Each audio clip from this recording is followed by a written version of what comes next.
you are one of the top veterinarian cardiologists in your field. And was able to create an online teaching program. Having additional income streams is very interesting, and I'm very happy that at this point I'm able to match my active income through these courses. If you would have told me 10 years ago you're gonna make money online talking about hearts and, and dogs and cats, I'd be like, sure, mate. My major goal and my main goal still is to reach as many people as possible, to especially in countries that don't have access to specialty medicine. All right, Laurent, thank you very much for joining me here. It's a pleasure to be talking to you. I know you have a busy schedule. So first of all, you're just about to hop on a flight to India. Yes, Can you tell me more about that? Yeah, so tomorrow I'm going to India because they're building a hospital there in Mumbai, and they kindly invited me to go and help them and build their team, educate or lecture their local veterinarians. So it's an exciting trip for sure. So happy. I've personally never been to India. But anyways, let's backtrack here real quick. So you are one of the top veterinarian cardiologists in your field, is that right? So I'm a European specialist in veterinary cardiology, and I think there are a bit over 100 in the whole of Europe. And I think on top of my head, there are around 250 to 350 in America. So yes, I'm one of the, let's say, 500 cardiologists in the world with this diploma. That is crazy. What made you pick that? Did you know ahead of time you want to be veterinarian and a cardiologist for veterinary, or how did you specialize? I'd be curious. It's a very good question. So basically, as soon as I was able to walk and talk, I knew I was going to be, or I wanted to be a veterinarian. But then initially, my plan was to work with wildlife. So I moved to South Africa after graduating for a couple of months.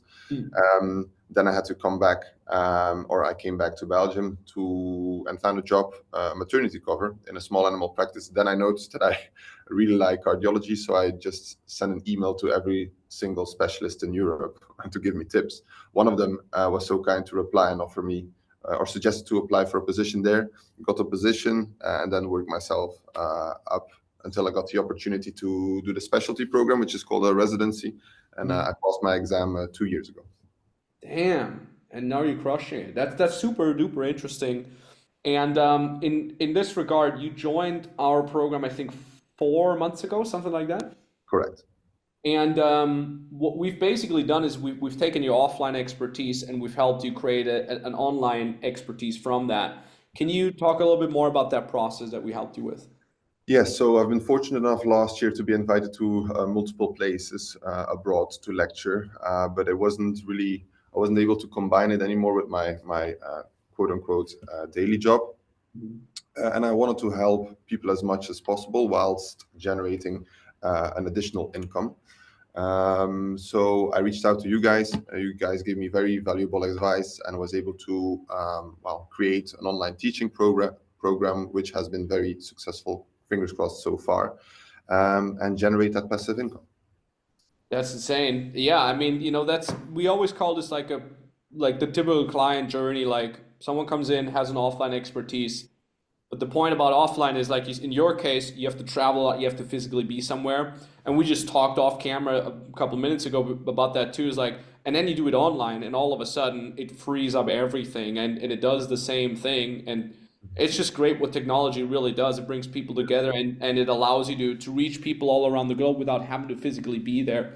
And that's really, really cool. And for me, it's just insane what some people are willing to pay for and how you can make a passive income. Because if you would have told me 10 years ago you're going to make money online talking about hearts and, and dogs and cats, I'd be like, sure, mate. What's your poison? Not the same. But yeah, apparently it is possible. So In regards to you being a veterinarian, so of course for you your reputation is very important. So what we did not want to do is have you be all over social media or anything like that. So we want to of course make sure that your reputation stays exactly the same, but then at the same time that you can transition a lot into the online space. So how exactly are you getting your clients? How have we helped you on what platform to do that? yeah. So over the last couple of years, I've noticed that for me, LinkedIn is my most is a social medium platform that coincides or aligns the most with my vision. And that way, it's a professional platform, but still open enough to have a fairly casual conversation. So over the years, I've been posting quite a bit on there, especially on my wildlife work that I do on the side and the research in wildlife. And that generates quite some traction. So what I usually do now is I purely post the advertisement of a course online on LinkedIn, because again, it's like you said, I want people to realize that this is not too commercial, but this is really focused on helping them as much as possible. And I've been advertising courses that individualize the training of each participant, which is fairly unique. Therefore, I only allow a certain number of people, usually around a dozen per course, for 8 consecutive weeks, and they have access to specialists like myself, or there's one running on diagnostic imaging and ECC at the moment, with fellow specialists. And people contact me via a PM on LinkedIn or through an email address that's put on there as well. Amazing. So they're actually even coming to you and you don't have to outreach or anything like that. No, it's like you said, you guys found the perfect balance on helping me to establish this program and to get it out there whilst really focusing on the professional side of the story. Awesome. Super happy for you, of course, in this regard. Now, you mentioned earlier that it's basically passive income, so you've largely automated everything? Yes, for the vast majority, everything is automated at this point. At the beginning, there were a few pitfalls, and I was doing the majority myself.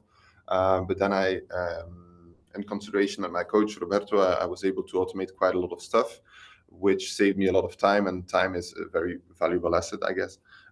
So that's why I was able to automate the vast majority of things. Nice. And you mentioned our coach Roberto. He's your one-on-one coach. He's helped you with a lot. Also want to give big props there. I remember when I hired him, I really loved his background as an ex-professional gamer. I don't know if you know that. And I'm like, okay, he's a hard worker, I can tell. And he's been with our team now for a very, very long time, helping out our clients together with me one-on-one. So it's very beautiful. Anyways, so without having to share detailed numbers or anything like that, in terms of like income of the passive income that you now have online, how does that match your regular income that you have as a veterinarian? Yeah, so of course we've only been doing it for a few months now, but my goal is to, with my passive income, to match my active income, and so far we're able to do that. So I'm very happy that I was able to do that, because you never know what's going to happen eventually with the economical circumstances and everything. So I think having additional income streams is very interesting. And I'm very happy that at this point I'm able to match my active income through these courses. That's amazing, of course, and that's the power of the courses. Like on one hand, you give a lot of value to a lot of people, especially if it's something hyper specialized like yours. And on the other hand, it helps you. You don't have to invest as much time in it. It's a win-win for everybody, so to speak, right? Exactly, because my major goal and my main goal still is to reach as many people as possible, to especially in countries that don't have access to specialty medicine. For example, in the first course that I gave, there was room for 12 people, and we had 9 different nationalities, and we had someone following from the Philippines at 4 o'clock in the morning, India 2 o'clock in the morning, a lot of people from the UAE 11 o'clock to midnight. So it just goes to show that people really want access to specialty medicine. That's incredible. And again, like yeah, I remember when I was in Tokyo last year. I stayed there for a month, and for me it was 2 a.m. Some of my US clients it was afternoon. The Europeans it was evening, and it was so cool to see everyone there with the different backgrounds. For some, it's daylight in the back and stuff like that. It's really cool. Now, in regards to you going through our program, what was kind of like the biggest lessons for you personally? I'd be curious, like where you said this is something you had no idea about that the program helped you with. Yeah, it's something that you mentioned during one of the live sessions, is that the second course that we were promoting didn't take off initially as fast as the cardiology course that I was lecturing. But for example, you made two very good points in that. First of all, maybe the followers that I have on LinkedIn are more interested in a specific subject, namely cardiology. And the second one was that you can't fish too much in the same pond over and over again, which is very valuable advice. This is all new to me, so that was a very valuable insight that you gave me. So yeah, those things are very interesting. Plus, how to engage people. You guys did great research on which platform is the best, how many posts you have to do every week, even the tone of your posts. Everything was checked and double checked by Roberto. So very, very valuable advice. That's always awesome. Always awesome to hear. I appreciate that. Now, when you're someone that took their expertise offline completely online, and you're obviously profiting very well from it, and your clients do so as well. What do you recommend for, fellow doctors, fellow specialists such as yours that are not leveraging the power of the internet yet? Maybe because they don't have experience with it, maybe they don't believe in its advantages. Like, what would you say there? So my major pitfall in the beginning was actually to take that first step. In that case, that of course we're medical professionals, so you don't want to give the impression that everything is commercial, which is the case, because of course you want to help people that don't have access to specialty medicine. So if you're out there and you are a medical professional and you have a niche that people want to know more about, I can tell you now in hindsight, it is possible to find that fine line, in my opinion, to um, help people find your purpose, find your goal, and create a passive income out of it. So it is possible, in my opinion. Yeah, 100%. I mean, it clearly is. It works for you. Now, what does your day-to-day life look like? Just out of curiosity, because you're still doing what you've done before, but on top of that, you have this online thing going on. So, what are you doing on a regular day? Yeah, so usually I get up quite early to get stuff done, study or work on own projects before I go to my quote unquote daily job. I work at a busy referral center in the UK where I treat heart problems in cats and dogs on a daily basis for 4 to 4.5 days a week. Then during weekend days or off days, I usually spend time on my own project, which includes the online teaching business. I do quite a lot of work in wildlife. So, for example, yesterday I went to a zoo to scan African wild dogs. 2 weeks ago, I was in Greece to do a bunch of chimps because they are very sensitive for heart disease. Then the week before, I was in Turkey lecturing people on site. Those are my major. That's how the vast majority of my days and weeks look like. Damn, so it really is just like flying in and out, checking out the animals. Yeah, yeah. So currently it's quite busy. That's why I would try to switch or swift a little bit towards the online stuff because it has to be sustainable. And like we said during the conversation before, people might have a bit of a romantic view of traveling all the time, whilst it can be very exhausting, to be honest. Yeah, 100%. I mean, honestly, just out of curiosity, when you say like you check in the hearts of chimps, Mm. do they? They probably need to be what is it called? They probably need to have anesthesia or something like that, I guess. Yeah, so it's a very good question. So the vast majority of great apes, which are bonobos, orangutans, gorillas, and chimpanzees, have to be sedated or anesthetized for their general health check. I had one gorilla waking up on me, which was a bit scary. Uh, um, but there are zoos out there that are training their great apes to be scanned consciously. So they come against the fence while I scan them with my probe consciously. So I'm happy to send you a video privately at some point. But Dude, dude. more and more zoos are training their great apes to be scanned consciously. Okay, so about that gorilla that woke up, can Yes. you walk me through that? I mean, so he's lying there, whatever, 250 kilos, I guess.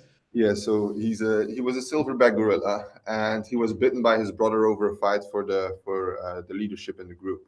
And so the surgeon had to come in to suture up his wounds and clean his wounds. And we wanted to catch two birds with one stone because older males are predisposed for heart disease. So as soon as you have an older great ape that is male, it is really strongly recommended that you scan his heart. So I was there with a colleague, but because this is all very sensitive, these are high valuable Yeah. species. Everything has to happen behind the scene under the most serene circumstances. And whilst we were lifting this silverback gorilla on the table for his scan, we didn't know, but his ET tube, which is an endotracheal tube, which is a tube in your windpipe to give you gas anesthesia, got disconnected, and we didn't see it. So I was scanning this gorilla between a concrete wall and a silverback gorilla of 160 kilograms. And I'm checking my screen and I feel this thump against my arm, and I look over and the gorilla starts sitting up. Oh no. Jeez. But luckily we were very lucky because the zoo vet was extremely experienced, so he just said that everybody had to remain calm. He gave an extra dose of anesthesia, attached the ET tube again, and then the gorilla went to sleep again. And I just want to stress this is an exception. I've been doing this for 7 years, and I only had an animal waking up twice on me, including this silverback gorilla. So usually it's under the best possible circumstances, but as in human medicine, you can always have a complication. Hmm. That's stuff for nightmares right there. Yeah, so my life flashing by, that's for sure. Jesus. I mean, yeah, Laurent, you're living an awesome life. You're living a crazy adventurous life, and I'm happy to be part of your journey at least a little bit, helping you out with the online part of things. What's the future? How do you see yourself in the next 2, 3 years? So in the big lines, the future that I want to have is to have liberty of what I choose or can cherry pick and invest my time in. And it's gonna sound mellow, but it's still the child's dream of helping as many animals as possible. Of course, I'm not gonna lie about it that I want to get a certain comfort out of it as well, a certain satisfaction and gratitude out of it as well, but that's still the bottom line. Beautiful. Well, let's keep crushing, let's keep pushing. I wish you all the best on your endeavors and all that. We, of course, stay in touch and all that, and keep helping you with that. Thank you very much for everything. See you. Cheers, mate.